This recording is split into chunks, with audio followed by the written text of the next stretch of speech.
The hidden truths about Mary Magdalene and her secret gospel. Please subscribe to the channel. In the shadows of Christian history, there lies a tale that challenges everything we think we know about the early days of the faith. It is the story of Mary Magdalene, a woman whose name echoes with mystery, power, and intrigue. Her story, once celebrated in early Christian communities, was gradually obscured, reshaped, and some might say, deliberately erased by those who sought to consolidate their authority. Yet, despite centuries of distortion, her legacy endures, whispering truths that refuse to be silenced. What if the real story of Mary Magdalene was not one of sin and redemption, but one of spiritual leadership, hidden knowledge, and profound transformation? What if her role was far greater than we've been led to believe, not merely as a follower of Jesus, but as a central figure in his mission and a bearer of secret teachings? Mary Magdalene's early depictions paint a portrait of a woman who stands out distinctly among the early followers of Jesus. In the canonical texts of the New Testament, she is mentioned more frequently than many of the apostles and is present at several crucial moments in the narrative of Jesus' life, death, and resurrection. Unlike many other women in biblical narratives, whose roles are often confined to the peripheries of religious and social action, Mary Magdalene occupies a space of notable importance. She is first introduced in the Gospel of Luke, not merely as a follower, but as a substantial benefactor of Jesus' ministry. Described as a woman of means, she, along with a few others, provided for Jesus and his disciples out of their resources. This portrayal is crucial, for it marks her not as a passive spectator, but as an active participant in the propagation of Jesus' teachings. Her financial independence and decision to follow Jesus highlight her autonomous agency in a time when women were typically depicted as dependent on male relatives. The narrative complexity deepens with her description in the Gospel of Luke, where it is recounted that Jesus healed her by casting out 7 demons. This event is symbolic, representing not just a healing, but a profound spiritual transformation and liberation, setting the stage for her unwavering dedication to Jesus' teachings. From this point on, she is seen as one of his most devoted followers, witnessing his crucifixion when many of his male disciples had fled, standing by at his burial, and most pivotally, being the first to encounter the resurrected Jesus. This last role of Mary Magdalene is perhaps her most significant. In the Gospel of John, it is she who arrives first at the tomb, finds it empty, and encounters the risen Christ. This encounter marks a momentous occasion in Christian theology, the resurrection. Mary Magdalene is tasked with announcing this miraculous event to the apostles, earning her the title of Apostle to the Apostles. This designation is not just a title, but a recognition of her role as a primary witness and messenger of Christ's resurrection, positioning her as a foundational figure in the spread of Christianity. Her prominence is further evidenced during these moments of deep spiritual significance, which underscores not only her closeness to Jesus, but also her profound understanding of his mission. This role is not incidental but central, suggesting a level of trust and esteem that Jesus placed in her above many others. Her presence at key moments and her actions, especially at the tomb, highlight a narrative of profound faith and dedication that contrasts sharply with the later interpretations and diminishments of her role. As we delve deeper into her story, the contours of a narrative long suppressed begin to emerge, revealing a figure of immense spiritual stature and significance in the earliest days of Christianity. The evolution of her portrayal from a respected leader to a repentant sinner reflects not just a theological contention, but a deliberate shift in the dynamics of power and gender within the early church. This alteration, steeped in the politics and cultural contexts of the times, marks the beginning of a long history of the suppression of female voices in Christian leadership, setting the stage for a broader discussion on the roles of women in the Church's history and their ongoing struggle for recognition and equality. The profound impact of Mary Magdalene's role in early Christian narratives is nowhere more evident than in her encounter with the resurrected Jesus.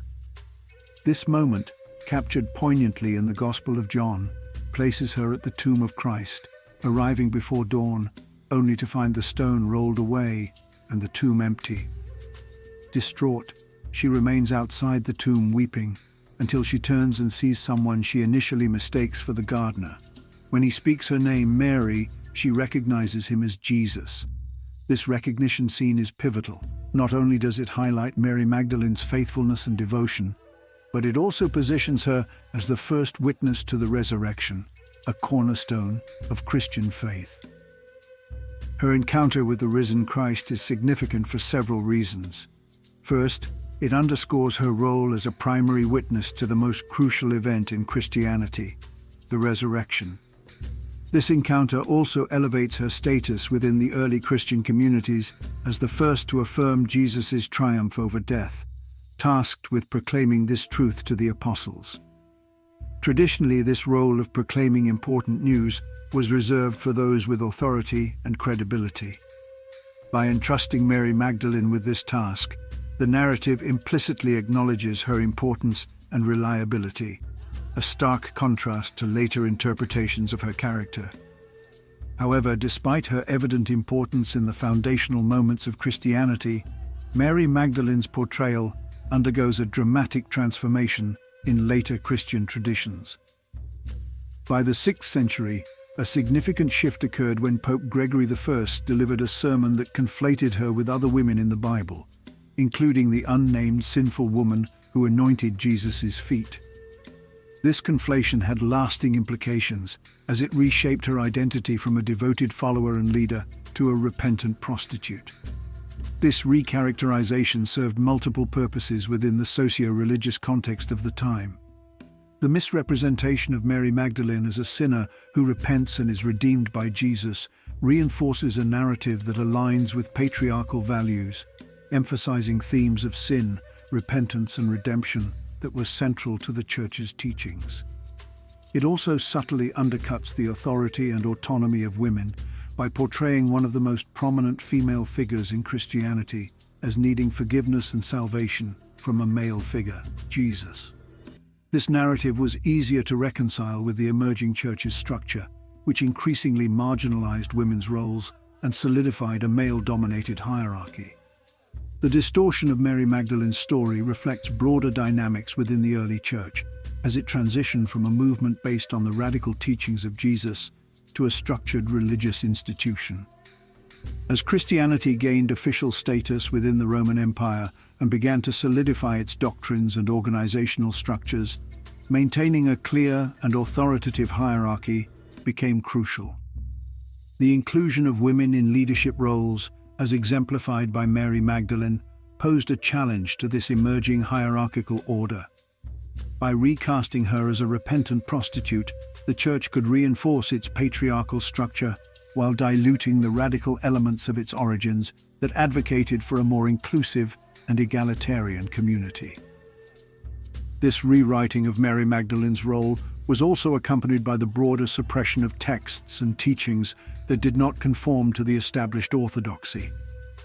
Texts like the Gospel of Mary, which depicted Mary Magdalene in a role of spiritual authority, were excluded from the canonical Bible and labeled as heretical.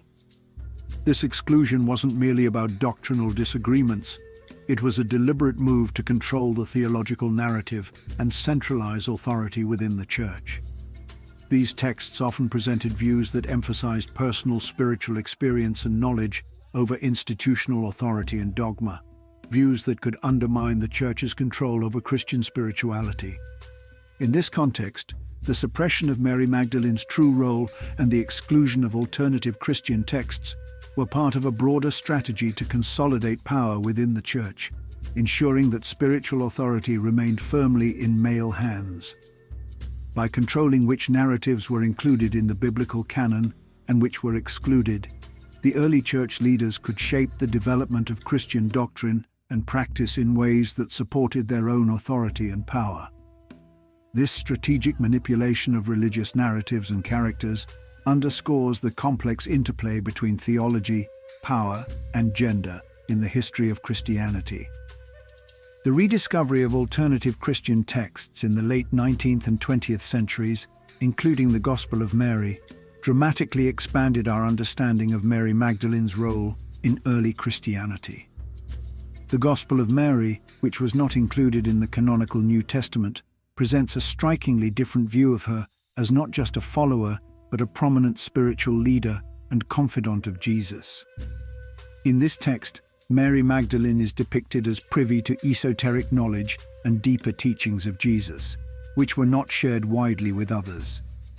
This gospel offers a narrative where, after the resurrection, the disciples are in disarray, fearful and uncertain of their future. It is Mary Magdalene who comforts them, encourages them to be steadfast, and shares teachings that Jesus imparted to her in private.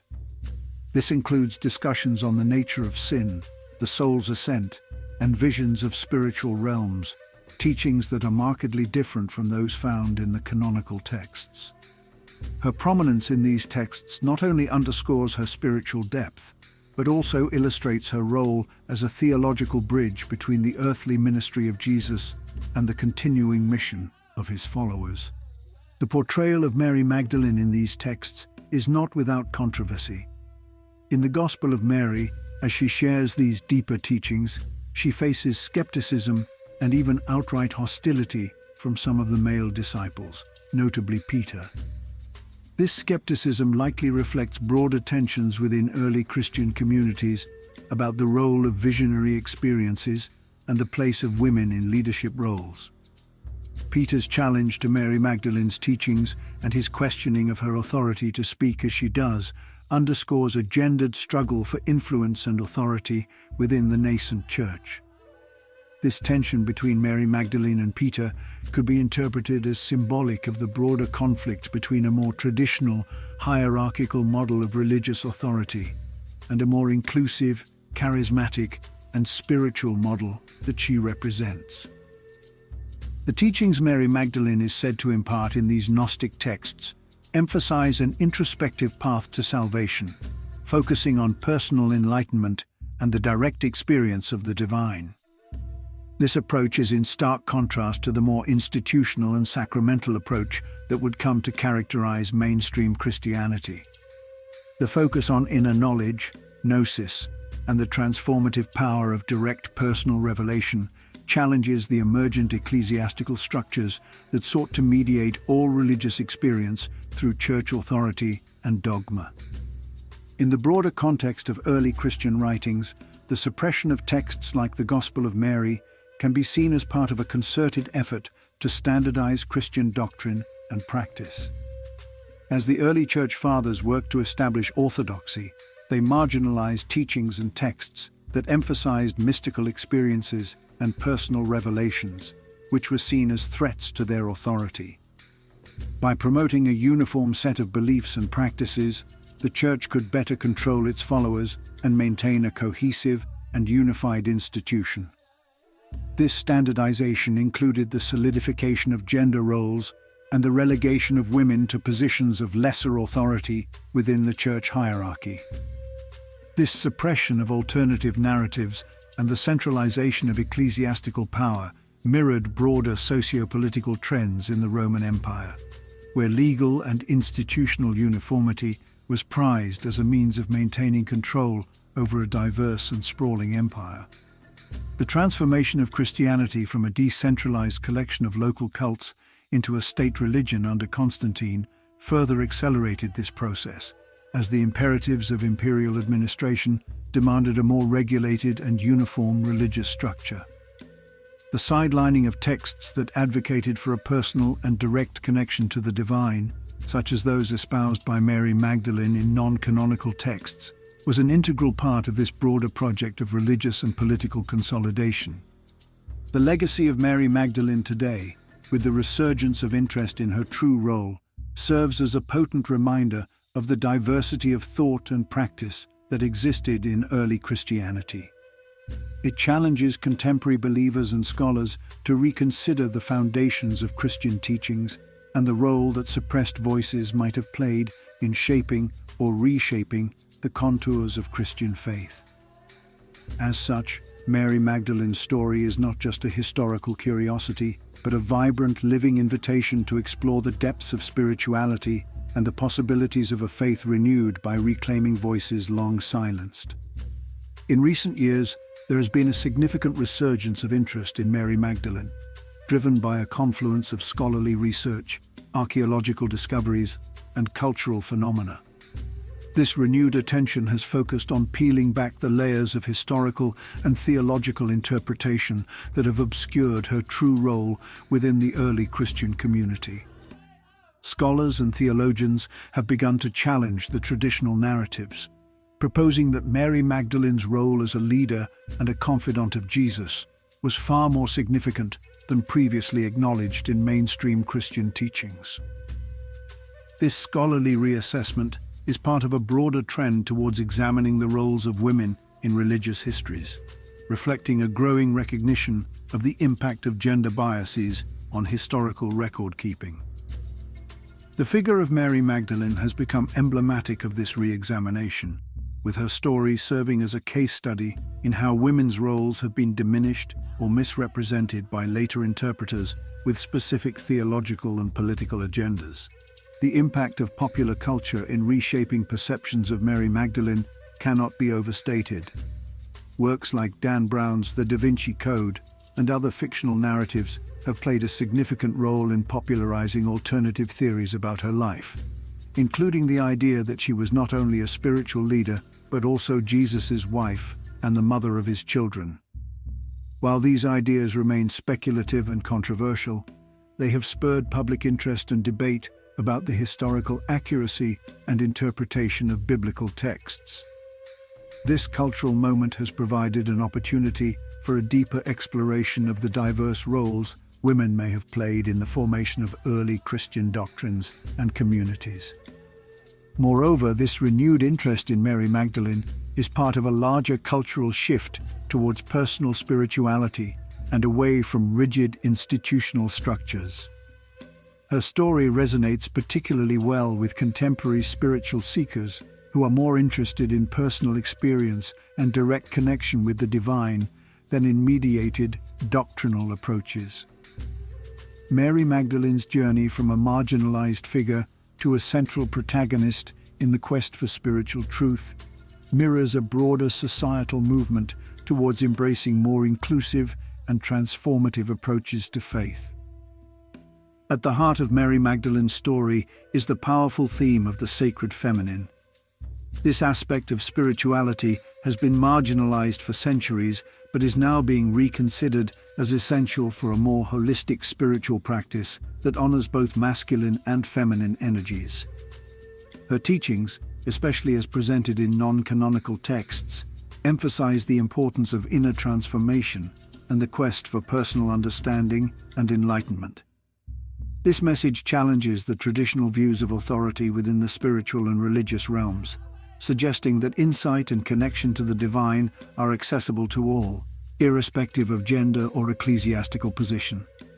As the narrative of Mary Magdalene's life and teachings unfolds, it continues to invite us into a deeper exploration of faith, one that values personal revelation and direct experience of the divine over traditional dogma and hierarchical structures.